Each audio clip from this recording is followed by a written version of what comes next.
আসসালামু আলাইকুম। আমি জাফর সরকার, সাবেক সেনা সদস্য। প্রিয় দেশবাসী, সবাই কেমন আছেন? আমি দুইটি বিষয় নিয়ে লাইভ করব।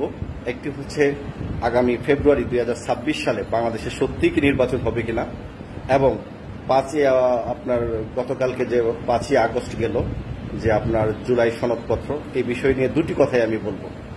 যে এখানে 5ই আগস্টের জুলাই সনদপত্র যে ঘোষণা করা হলো অন্তর্বর্তী সরকারের, ডক্টর মোহাম্মদ ইউনূস সরকার, এই বিষয়ে আমরা বলতে চাই, বাংলাদেশ এই জুলাই আগস্ট মাসে বাংলাদেশের মানুষ কিন্তু অনেক কিছু হারিয়েছে। আমাদের একটাই দাবি ছিল শেখ হাসিনার পতন, শেখ হাসিনার সরকার পরিবর্তন, আওয়ামী লীগের নির্যাতন থেকে মানুষের মুক্তি। এটি আমাদের প্রথম চাওয়া ছিল। কিন্তু সেই মুক্তিতে আমরা কি হারিয়েছি?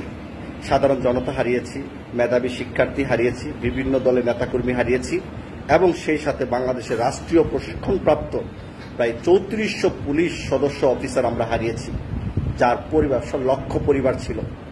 এই এতগুলো হারানোর পর শেখ হাসিনার পতন হয়েছে, আর এই পতনটা বাংলাদেশের প্রত্যেকটা মানুষের জন্যই হয়েছে, কোনো দলের অন্তর্ভুক্ত হয় নাই। আওয়ামী লীগ ব্যতীত এই 5ই আগস্ট উদযাপন করবে সারা বাংলাদেশের মানুষ। এটা কোনো দলের আন্ডারে না, এটা কোনো এনসিপির জন্য হয় নাই, সারা বাংলাদেশের জন্য হয়েছে, সারা বাংলাদেশের মানুষের জন্য হয়েছে।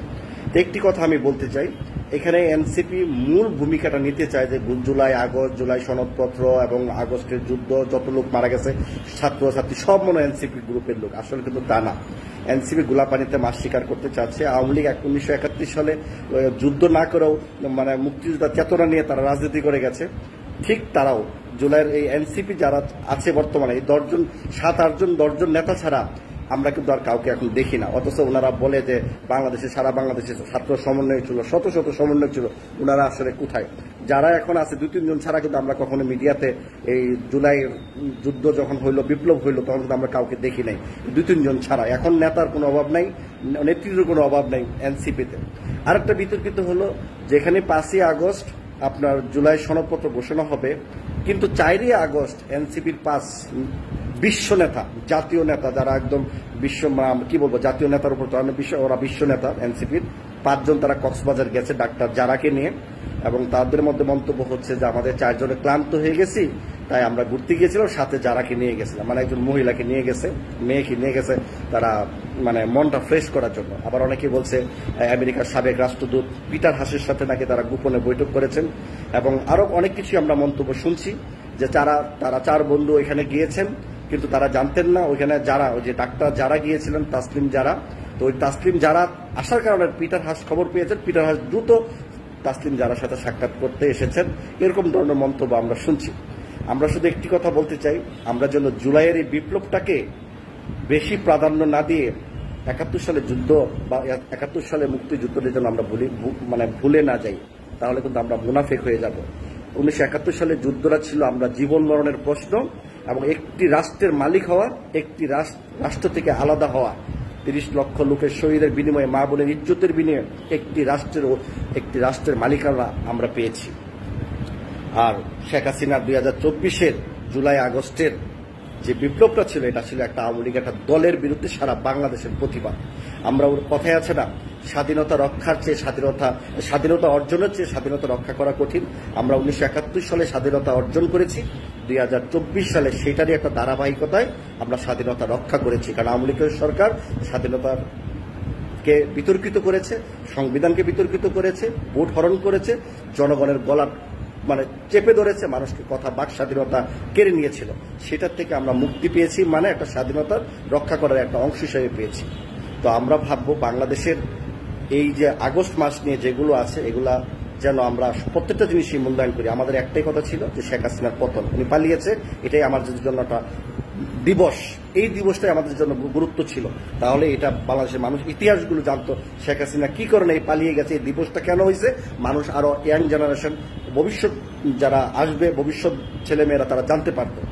জুলাই সনদপত্রের সাথে এই 3টা বিষয় ইনক্লুডিং করা ছিল, পুলিশ হত্যা এবং আপনার শেখ হাসিনা পলায়ন এবং আপনার জুলাইয়ের সনদ, 3টাই গুরুত্বপূর্ণ ছিল। আমি একটি কথা বাংলাদেশকে বলতে চাই, বর্তমান তত্ত্বাবধায়ক সরকার যেভাবে রাষ্ট্র পরিচালনা করেছেন, আর যে যেমনে পারতেছে অর্থ লোপার, যে যেমনে পারতেছে টাকা পয়সা ইনকাম করতেছে, আমি দেশের কাছে, জনগণের কাছে একটি প্রস্তাব রাখতে চাই, যদি কোনো প্রশাসন বা কোনো মিডিয়ারা আমার এই ভিডিওটা দেখেন, অবশ্যই এটা প্রস্তাব রাখবেন।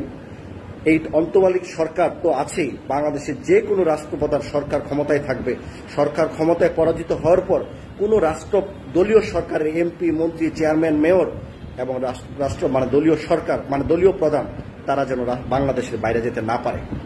বাংলাদেশের বাইরে যাওয়া মানে তাদের টাকা পয়সা বিদেশে পাচার করা, ওইখানে আলিশান জীবন পার করবে, ওইখান থেকে দেশকে অস্থিরতা বানানোর জন্য কুচক্রের মাধ্যমে দেশকে অশান্ত করার জন্য তারা চেষ্টা করবে।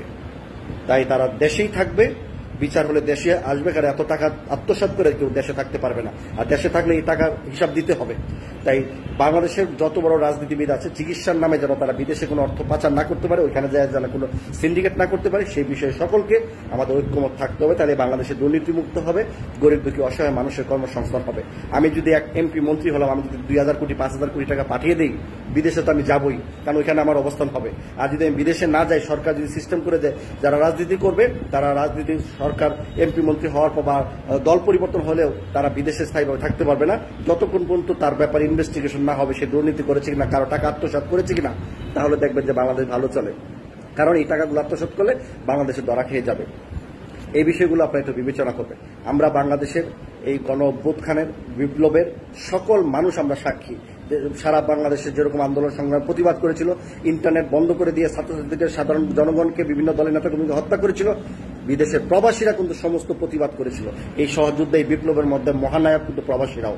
প্রবাসীদেরকে অমূল্যায়ন করলে কিন্তু চলবে না, প্রবাসীরাই সবকিছু করেছে, রেমিটেন্স বন্ধ করে দিয়েছিল।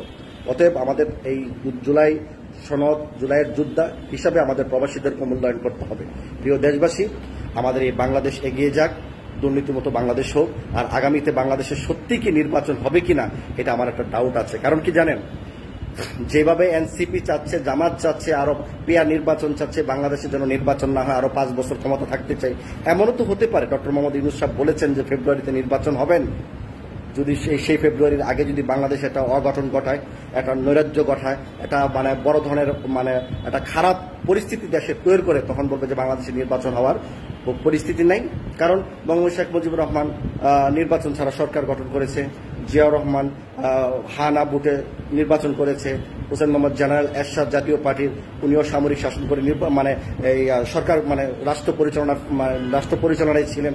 এরকম একটা বাহানা দিয়ে হয়তো ডক্টর মোহাম্মদ ইউনূস সাহেব ক্ষমতায় থাকতে চান। হয়তো মানুষকে একটু সিম্পিতি নেওয়ার জন্য, মানুষকে একটু শান্ত করার জন্য হয়তো নির্বাচনটা দেওয়া হচ্ছে, যাতে মানুষ একটু মানে ওদিক দিয়ে মাইন্ডটা যেন সেট আপ হয়। আমরা কি এটা ভাবতে পারি না? যদি এরকম, আমি বলি না যে আগামী ফেব্রুয়ারিতে নির্বাচন হচ্ছে না, হবে, কিন্তু বাইচান্স যদি না হয় তাহলে ভাববেন যে এটা একটা পরিকল্পিত চাল, যেটা বাংলাদেশে ফেব্রুয়ারিতে নির্বাচনের আগে বাংলাদেশে একটা বড় ধরনের কুচক্রের একটা অঘটন ঘটিয়ে বলবো যে বাংলাদেশে নির্বাচনের পরিস্থিতি নাই, নির্বাচন আরো পরে হবে, ডক্টর মোহাম্মদ সাহেব ইউনূস 5 বছর থাকবে। আর ডক্টর মোহাম্মদ ইউনূস সাহেব যদি 5 বছর ক্ষমতায় থাকে, তাহলে এনসিপি তো আর রাজনীতি করার দরকার নাই, অন্যান্য আরো যার নাম বললাম ওর দরকার নেই, স্পেশালি এনসিপি। কারণ ডক্টর মোহাম্মদ ইউনূস স্যারের সরকারের লোকেরাই হচ্ছে এনসিপি দল, আর এনসিপি দলের সরকারের বর্তমানে তত্ত্বাবধায়ক সরকার ডক্টর মোহাম্মদ ইউনূস স্যার। আমরা এটা দিস ইজ পার্ট অফ, এটা তারা একই অংশ, এটা তাদের একটা অংশ, সরকারের একটা অংশ হচ্ছে এনসিপি, যেখানে হচ্ছে রাষ্ট্রীয় মর্যাদা পাচ্ছে, রাষ্ট্রীয় প্রোটোকল পাচ্ছে, সেনা নৌ বিমান বাহিনী বা র্যাব ট্যাব যা আছে, পুলিশ বাহিনী সব প্রোটোকল পাচ্ছে, এবং তারা হেড অফ দিয়ে কথা বলছে। এই বিষয়গুলো আমাদের মাথায় থাকতে হবে। রাষ্ট্র অর্থ খরচ করে এনসিপিকে সাপোর্ট দেওয়া, নিরাপত্তা দেওয়া, আমি মনে করি এটা এই তত্ত্বাবধায়ক সরকারের একটা দলীয় সরকারের একটা অংশ হচ্ছে এনসিপির পার্টি। এই বিষয়গুলো আমাদের জনগণ মানতে হবে এবং বুঝতে হবে, সত্যি কি আগামীতে নির্বাচন হবে নাকি নির্বাচন আগে কোনো নাটক শুরু হবে। এই বিষয়ে সকলকে সজাগ রাখার জন্য অনুরোধ করছি। যারা লাইভটা দেখবেন অবশ্যই শেয়ার দেবেন, সবার টাইমলাইনে ভিডিওটা রাখবেন, বলাও তো জানা এই ভিডিওর কথাগুলো সত্য হয়ে যেতে পারে। ধন্যবাদ সবাইকে, আসসালামু আলাইকুম।